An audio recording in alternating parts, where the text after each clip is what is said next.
Isinailalim na sa state of calamity ang buong lalawigan ng Batangas dahil sa bagyong Christine. At sa gitna ng pananalasa sa bagyo, isang tulay sa bayan ng Laurel ang nawasak. Mula sa Laurel, Batangas, nakatutok live si Jonathan Andal. Jonathan? Putol nga ang isang tulay dahil sa sobrang lakas ng ragasan ng ilog ng kasagsagan ng bagyo. Ito po yung tulay na nagkokonekta sana dito sa bayan ng Laurel at doon sa bayan naman ng Agoncillo. Sa kabilang side, may 5 barangay pa po ng Laurel doon kung saan naputol yung tulay. Yung mga residente rito sa Laurel, tumatawid na mismo sa ilog mula ron sa kabilang side ng tulay. Kahit saan ka tumingin dito, ang daming troso na nakakalat na galing sa bundok na tinangay ng tubig.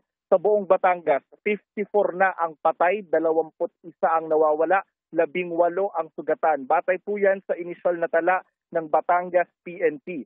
Lumulusong sa putik ang maraming residente ng Laurel. Isa pa nilang problema ang mga troso na sumira ng kanilang mga bahay. Patay ang ilang alagang hayop, lubog ang mga luma at bagong motorsiklo, pinataob pati mga kotse at truck. Sa tabing kalsada, nadatnan namin nakaburol ang 3 magkakaanak kabilang ang 5-month-old na baby.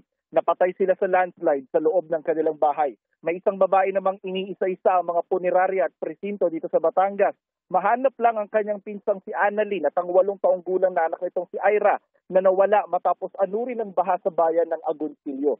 Sa bayan ng Talisay, nakaburol na ang 18 namatay rin sa landslide. Ang pinakamaliit, 2-month-old na sanggol na anak ng residenteng si Reynaldo. Namatay lahat ng kanyang 4 na anak pati na ang kanyang asawa. Natagpuan niya silang magkakayakap sa isang kama. Sinabihan daw niya noon ang mga anak na huwag lumabas ng bahay habang siya'y nangingisda sa lawa ng Taal. Pinaalalahanan naman daw silang lumikas pero sa group chat lang na naroon ang mga taga-barangay. Sabi ng kongresista nakakasakop sa distritong ito, hindi nagpatupad ng forced evacuation ng mga alkalde. Sinusubukan naming makuha ang panig dito ng Batangas PDRRMO.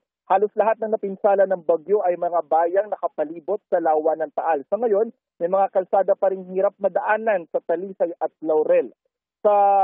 Ngayon nga ay nasa state of calamity ang buong Batangas.